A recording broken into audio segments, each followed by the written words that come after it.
नमस्कार, आप देख रहे हैं इंडिया न्यूज उत्तर प्रदेश उत्तराखंड। आपके साथ मैं हूं प्रिया। आइए करते हैं उत्तर प्रदेश विशेष की शुरुआत। अयोध्या में बन रहे श्री राम जन्मभूमि मंदिर का नक्शा पास कर दिया गया। अयोध्या विकास प्राधिकरण बोर्ड की बैठक में सर्वसम्मति से नक्शे पर मुहर लगाई गई है और अब राम जन्मभूमि तीर्थ क्षेत्र ट्रस्ट को डेवलपमेंट शुल्क जमा करना होगा, जिसके बाद भव्य राम मंदिर का निर्माण होगा। राम मंदिर निर्माण पर देखिए ये खास रिपोर्ट।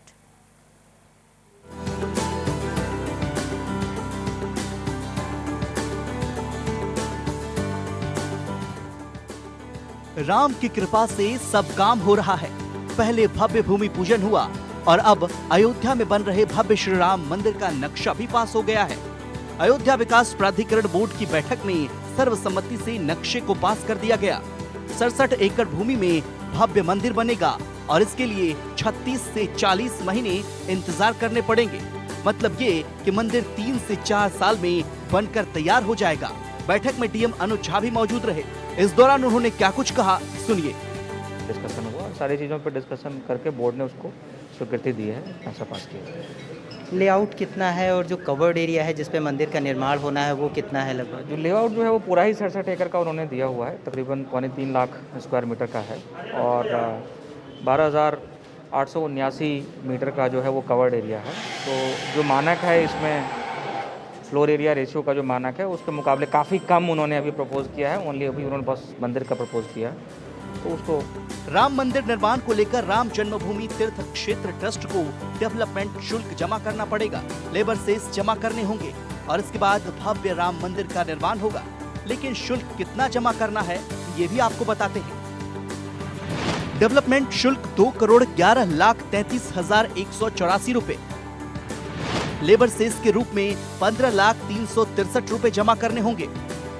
डेवलपमेंट शुल्क जमा होने के बाद राम मंदिर निर्माण की प्रक्रिया शुरू होगी। धनराशि जमा होने के बाद भव्य मंदिर का निर्माण शुरू होगा। राम जन्मभूमि तीर्थ क्षेत्र ट्रस्ट के महासचिव चंपत राय ने दावा किया है कि मंदिर निर्माण में 1 ग्राम भी लोहे का प्रयोग नहीं होगा। मंदिर का निर्माण पत्थरों से होगा और मंदिर की आयु कम से कम 1000 वर्ष होगी। मंदिर स्थल से मिले अवशेषों के श्रद्धालु दर्शन भी कर सकेंगे, ऐसी व्यवस्था की जा रही है। इसके अलावा और क्या व्यवस्थाएं हैं, हमारे सहयोगी अबुल बसर की एक्सक्लूसिव रिपोर्ट देखिए। क्योंकि कुल मिलाकर राम मंदिर का नक्शा पास हो चुका है, शुल्क का कैलकुलेशन जारी है, तमाम जो विभाग की एनओसी थी वो प्राप्त हो चुकी है। कुल मिलाकर बैठक के बाद राम मंदिर का नक्शा पास हो गया है। सबसे बड़ी खबर यही है। अब देखने वाली बात ये होती है कि कितना कैलकुलेशन करने के बाद कितना शुल्क जमा करना होगा, इस पर भी निर्णय ले लिया जाएगा। अबुल बशर खान, इंडिया न्यूज़, अयोध्या। वहीं इलाहाबाद हाईकोर्ट के आदेश पर गोरखपुर मेडिकल कॉलेज के डॉक्टर कफील खान को मथुरा जेल से रिहा कर दिया गया है। जेल से रिहा होने के बाद डॉक्टर कफील ने हाईकोर्ट का शुक्रिया अदा किया। वहीं उनकी रिहाई के बाद प्रदेश में सियासी माहौल भी गर्म हो गया है। रिपोर्ट देखिए।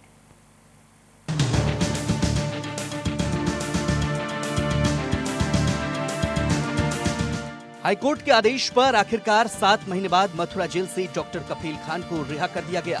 रिहा होने के बाद डॉक्टर कफील खान ने मथुरा जेल प्रशासन और योगी सरकार पर हमला बोला है। उन्होंने राज्य सरकार पर प्रताड़ित करने का आरोप लगाया है। डॉक्टर कफील खान ने जुडिशरी का शुक्रगुजार भी अदा किया है। साथ ही उन्होंने कहा कि उन सब का आभार जिन्होंने संघर्ष के समय मेरा साथ दिया। सबसे पहले तो मैं उन 138 करोड़ भारतवासियों का बहुत बहुत धन्यवाद कहूँगा जिन्होंने मेरे इस संघर्ष में मेरा साथ दिया है। मैं जुडिशरी का बहुत शुक्रगुजार हूँ जिन्होंने इतना अच्छा ऑर्डर दिया। कफील खान ने मथुरा जेल प्रशासन और उत्तर प्रदेश सरकार पर अपनी प्रताड़ना के आरोप लगाए हैं। जेल प्रशासन पर कफील ने जो सवाल खड़ा किया है वो बेहद ही गंभीर है कि उत्तर प्रदेश सरकार ने एक झूठा, बेसलेस और एक फिक्शियस केस, मतलब बिना बात के एक ड्रामा करके एक केस बनाया और मुझे 8 महीने तक इस जेल में 5 दिन तक बिना खाना दिए हुए, बिना पानी दिए हुए इस तरह से मुझे प्रताड़ित किया गया। तीसरा, मैं उत्तर प्रदेश के एसटीएफ को धन्यवाद दूंगा जिन्होंने मुझे मुंबई से मथुरा लाते वक्त इनकाउंटर में मारा नहीं। डॉक्टरी के पेशे से सियासत का मोहरा बने डॉक्टर कफील खान की रिहाई के बाद सियासत शुरू होना लाजमी था। सो सियासत जमकर होने लगी। रिहाई की खबर आते ही कांग्रेस महासचिव प्रियंका गांधी वाड्रा ने कपिल के समर्थन में ट्वीट किया और न्याय पसंद लोगों और कांग्रेस के कार्यकर्ताओं को मुबारकबाद भी दे दिया। प्रियंका गांधी के बाद सूबे के पूर्व मुख्यमंत्री अखिलेश यादव ने भी कपिल की रिहाई के मुद्दे को खूब भुनाया। अखिलेश यादव ने डॉक्टर कपिल खान के जेल से रिहा होने पर उनका स्वागत किया है। अखिलेश यादव ने ट्वीट कर कहा कि हाईकोर्ट की ओर से डॉक्टर कपिल की रिहाई के आदेश का देश प्रदेश के सभी इंसाफ पसंद लोगों ने सहर्ष स्वागत किया है। उम्मीद है झूठे मुकदमे में फंसाए गए आजम खान को भी शीघ्र ही न्याय मिलेगा। सत्ताधारियों का अन्याय और अत्याचार हमेशा नहीं चलता। वास्तव में अखिलेश जी आजम खान की चिंता नहीं कर रहे हैं, वह अपनी चिंता कर रहे हैं। इससे प्रसन्न हो रहे हैं कि हो सकता है कभी अगर ऐसी स्थिति जो उनके भ्रष्टाचारों की, जो उनके कारनामों की, जो ये प्रदेश बोल रहा था, उस पर जो निर्णय होने वाला है उससे वह बहुत चिंतित हैं। इसीलिए वह इस प्रकार का ट्वीट करके कहीं पे निगाहें, कहीं पे निशाना कर रहे हैं। देखिए, हम लोगों को माननीय सर्वोच्च न्यायालय पे और हिंदुस्तान की जुडिशियल सिस्टम पर बहुत भरोसा है और लगातार हम लोगों ने कहा है कि हम समाजवादी लोग भरोसा करते हैं और करते रहेंगे। और हमें पूरा यकीन है कि जैसे कफील साहब को जमानत मिली है और उसी तरह से आजम खान साहब भी बाहर होंगे बहुत जल्दी इंशाल्लाह, हमें पूरा यकीन है। क्योंकि ये सरकार जो है लाख कोशिश कर ले, लेकिन न्याय से बढ़कर कुछ नहीं। न्याय जो है वो सबको मिलता है और ऊपर वाला जो है वो न्याय देता है और इनका भी न्याय ऊपर वाला बहुत जल्दी 2022 में करने वाला है, क्योंकि इनकी उल्टी गिनती शुरू हो चुकी है। गौरतलब है कि अगस्त 2017 में गोरखपुर मेडिकल कॉलेज में कथित रूप से ऑक्सीजन की कमी से बड़ी संख्या में मरीज बच्चों की मौत के बाद डॉक्टर कपिल खान चर्चा में आए थे। उन्हें पिछले साल दिसंबर में अलीगढ़ मुस्लिम यूनिवर्सिटी में CAA के विरोध में भड़काऊ भाषण देने के आरोप में इस साल जनवरी में गिरफ्तार किया गया था। फरवरी में उन्हें अदालत से जमानत मिल गई थी, मगर जेल से रिहा होने से पहले 13 फरवरी को उन पर रासुका के तहत कार्रवाई कर दी गई, जिसके बाद से वो जेल में थे। जेल से छूटने के बाद जिस तरीके से डॉक्टर कपिल खान प्रदेश से लेकर केंद्र सरकार पर सवाल खड़े कर रहे हैं और विपक्ष उन्हें सिर आंखों पर बैठा रहा है, ऐसे में पॉलिटिकल पंडितों की माने तो कपिल का सियासी सफर भी जल्द शुरू हो सकता है। Bureau report, India news. वहीं प्रदेश में पॉलिटेक्निक कॉलेजेस के भवन निर्माण में हुए घोटाले में बदायूं जिले के नाम भी सामने आ रहा है। कार्यदायी संस्था के सहायक अभियंता अनिल कुमार पांडे के सगे भाई ललित कुमार पांडे को अवैध रूप से ठेका दे दिया गया। अब शासन ने इस पूरे मामले में जिलाधिकारी को जांच करने के आदेश दे दिए हैं। रिपोर्ट देखिए।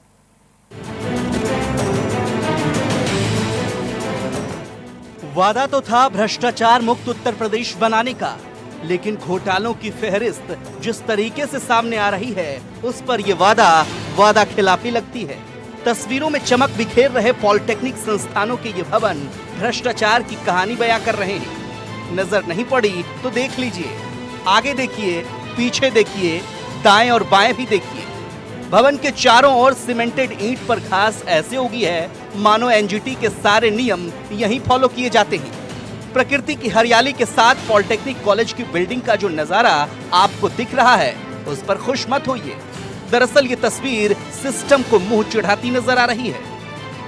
आपके मन में सवाल उठेगा कि इन भवनों का निर्माण कौन करा रहा है, निर्माणाधीन इस भवन का ठेकेदार कौन है। ये सवाल जैसे ही उठेगा, वहीं से शुरू होती है भ्रष्टाचार की कहानी। अब आपको मामला जरा विस्तार से समझाते हैं। बदायूं के सहसवान और शाहजहांपुर के तिलहर और जलालाबाद में राजकीय पॉलिटेक्निक संस्थानों के निर्माणाधीन भवन की गुणवत्ता पर सवाल उठाए गए हैं।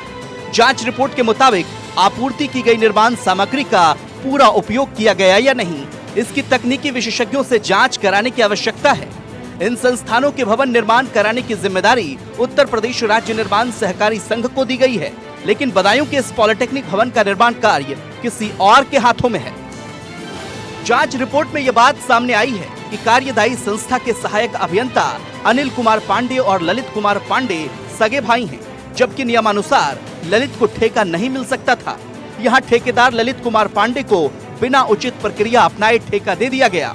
इस जांच रिपोर्ट में अवैध रूप से आवंटन बताया गया है। ठेकेदार का ट्रेड टैक्स के लिए पंजीकरण तक नहीं है।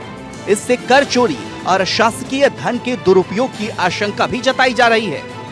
इन मामलों में एफआईआर और निर्माण कार्यों का विशेष ऑडिट कराने के निर्देश संबंधित जिलाधिकारियों को दिए गए हैं। निर्माण कार्य नए पॉलिटेक्निक का यहाँ पे चल रहा है, सहसवान में चल रहा है, हमारे जनपद में बदायूं में चल रहा है और मंडल के अन्य जिलों में भी चल रहा है। तो शासन की ओर से एक नामित विशेष सचिव प्रत्येक मंडल में भेजे गए थे। वहाँ के वो जो जितने जनपद हैं वहाँ पे निर्माण कार्य चल रहे हैं उसकी गुणवत्ता को वो देखें।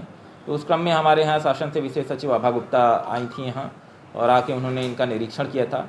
निरीक्षण के उपरांत उन्होंने कुछ जो हमारे पॉलिटेक्निक सहसवान में बन रहा है वहाँ पे कुछ गुणवत्ता में कमियाँ बताई हैं और कुछ दिशा निर्देश भी दिए थे उसको सही करवाने के लिए। तो उसी के क्रम में हमारे यहाँ से कल हमें एक पत्र प्राप्त हुआ है और उसमें हम एक कमेटी बना के इनकी गुणवत्ता की जांच करवाएंगे और साथ ही साथ इसमें यदि कोई कमियां कहीं पे होंगी तो उसमें मटेरियल वगैरह के में क्वालिटी में अगर कहीं कंप्रोमाइज़ किया गया होगा तो उससे नियमानुसार वसूली की जाएगी।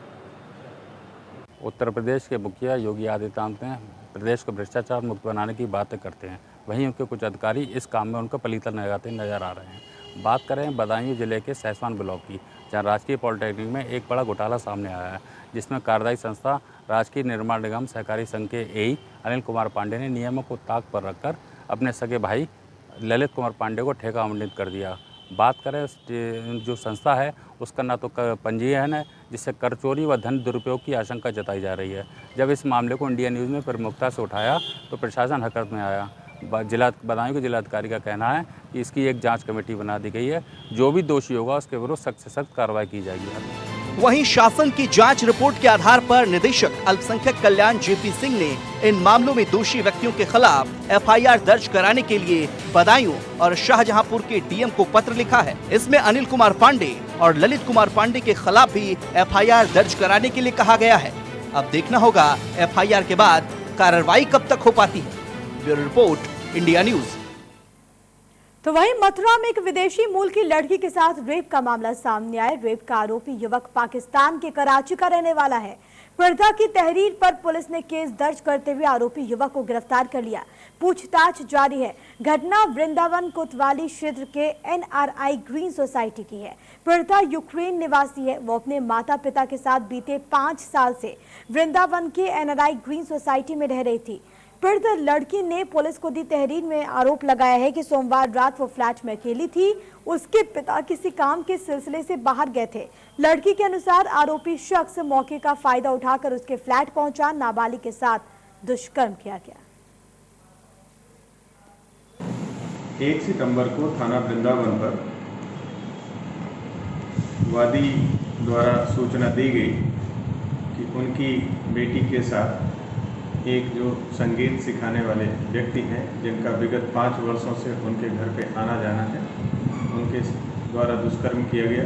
इस सूचना पर पुलिस के द्वारा अभियोग पंजीकृत किया गया। साक्ष्य संकलन के आधार पर अभियुक्त की गिरफ्तारी कर ली गई है। अग्रिम वैधानिक कार्रवाई की जाएगी।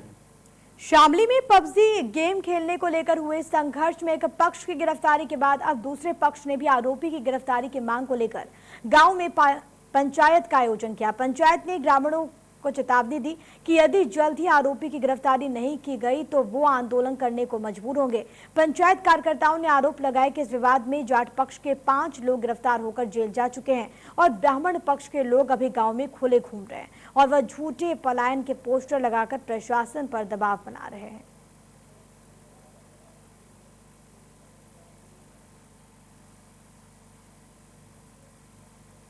तो वहीं प्रदेश में लगातार बढ़ रहे अपराध के विरोध में आम आदमी पार्टी के पदाधिकारियों और कार्यकर्ताओं ने देश के राष्ट्रपति के नाम एक ज्ञापन जिला प्रशासन को सौंपा। दरअसल आम आदमी पार्टी के जिला अध्यक्ष अरविंद बालियान के नेतृत्व में पार्टी के दर्जनों पदाधिकारियों और कार्यकर्ताओं ने जिला कलेक्ट्रेट स्थित मुजफ्फरपुर जिलाधिकारी कार्यालय पर प्रदर्शन किया, जिसमें आप कार्यकर्ताओं ने प्रदेश में लगातार बढ़ रही आपराधिक घटनाओं के विरोध में नाराजगी जाहिर की और जिलाधिकारी के माध्यम से राष्ट्रपति के नाम एक ज्ञापन सौंपते हुए बताया कि प्रदेश के अंदर अपराध लगातार बढ़ रहा है। कहीं ट्रिपल हत्या तो कहीं दोहरा हत्याकांड हो रहा है। प्रदेश में बहु बेटियां सुरक्षित नहीं है, पत्रकारों की हत्या की जा रही है, चौथा स्तंभ भी सुरक्षित नहीं है।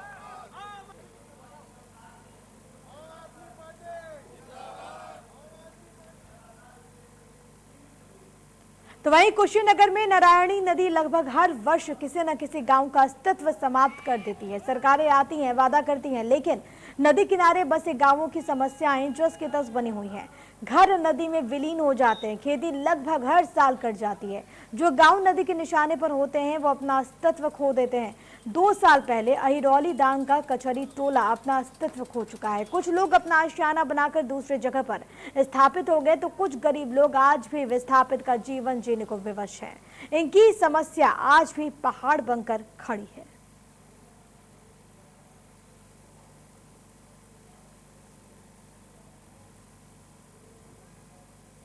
तो वहीं पूर्वी उत्तर प्रदेश के चंदौली में गंगा नदी उफान पर है और गंगा नदी के बढ़ते जलस्तर ने तटवर्ती इलाकों के लोगों में दहशत बढ़ा दी। उधर गंगा के लगातार बढ़ रहे जलस्तर को देखते हुए जिला प्रशासन भी अलर्ट मोड पर है। तमाम तैयारियां पूरी कर ली गई हैं। चंदौली में गंगा नदी मुख्यतः जनपद के 2 तहसील क्षेत्रों से होकर गुजरती है। जिले के दीनदयाल नगर और सकलडीहा तहसील से होकर गुजरने वाली गंगा नदी के किनारे सैकड़ों गांव स्थित है। लगातार बढ़ते हुए जलस्तर से तटवर्ती इलाके के गांवों में बने घाट और शवदाह गृह डूब गए हैं। इन इलाकों में बाढ़ की आशंका भी बढ़ गई है। हालांकि चंदौली में गंगा का जलस्तर अभी खतरे के निशान से नीचे है, लेकिन बाढ़ की आशंका को देखते हुए जिला प्रशासन ने तटवर्ती इलाकों में 42 बाढ़ चौकियां स्थापित कर दी हैं।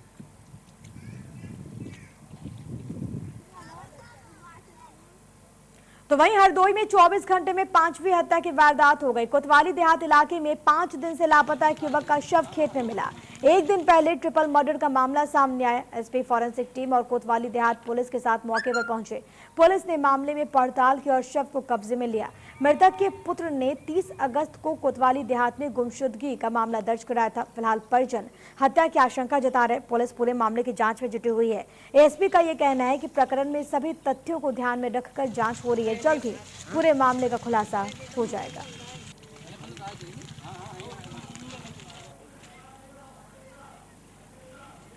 हरदोई के 24 घंटों में लगातार 5वीं हत्या से हरदोई में दहशत का माहौल है। हरदोई दहल चुका है।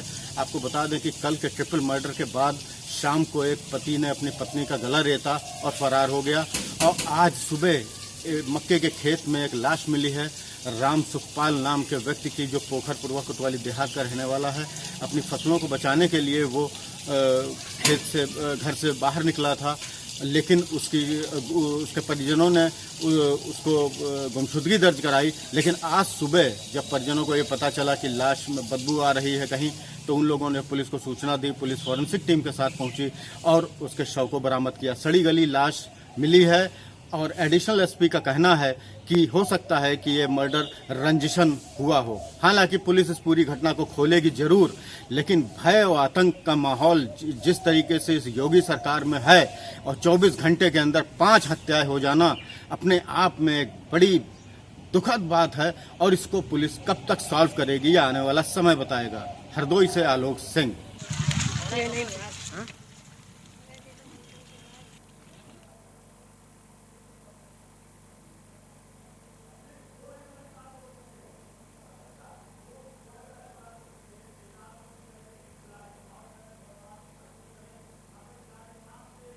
तो वहीं आगरा में इंडिया न्यूज की खबर का असर हुआ है। इंडिया न्यूज पर खबर चलने के बाद हरकत में आए जिला प्रशासन ने नवजात बच्चे को उसकी बिछड़ी मां से मिला दिया। आपको ये बताएं कि सौदेबाज डॉक्टर की करतूत पर पानी फेर दिया गया।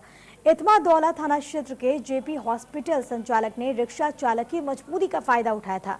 डिलीवरी बिल न भर पाने पर उसके बच्चे का सौदा कर दिया गया। मामला सामने आने के बाद इंडिया न्यूज की टीम ने प्रमुखता से इस खबर को दिखाया।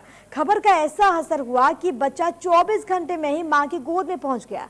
बच्चे को बरामद करने के बाद पुलिस और प्रशासनिक अधिकारियों ने बच्चे को उसकी मां बबीता के सुपुर्द कर दिया। अस्पताल जो प्रबंधन के द्वारा तत्काल सीएमओ के द्वारा वहाँ मौके पर जाकर के कार्रवाई की और हॉस्पिटल जो है सील किया गया। उसके बाद एसीएम और सीओ के द्वारा भी वहाँ पर कार्रवाई की गई और बच्चा को बरामद करा करके और उसके जो है दंपत्ति को जो है वो सौंप दिया गया। तो आपको यहाँ पर ये बताएं कि आगरा से जो खबर है वो निकलकर सामने आई और हमने इस खबर को प्रमुखता से दिखाया था किस तरीके से बेरहमी से एक मां को उसके लाल से अलग कर दिया गया। लेकिन अब इस पूरे मामले में खबर का असर हुआ है। सौदेबाज डॉक्टर की करतूत पर पानी फिर गया और पुलिस ने कार्रवाई करते हुए इस बच्चे को अपने मां से मिला दिया। प्रशासन ने नवजात बच्चे को उसकी मां से मिला दिया है। खबर का ये असर हुआ है। तो वहीं कन्नौज में समय से इलाज न मिलने पर एक 2.5 महीने की बच्ची ने दम तोड़ दिया है। आपको ये बताएं कि बच्ची को बुखार आने पर परिजनों ने उसे प्राइवेट अस्पताल में भर्ती कराया, जहां उसे दिमागी बुखार होने की पुष्टि हुई। इसके बाद परिजनों ने उसे जिला अस्पताल में भर्ती कराया। पहले तो डॉक्टर ने कुछ दवाइयां उसे दी, फिर काफी देर उसके बाद उसे इलाज नहीं मिला। फिर परिजन उसे लेकर ओपीडी पहुंचे, जहां पर उसकी मौत हो गई।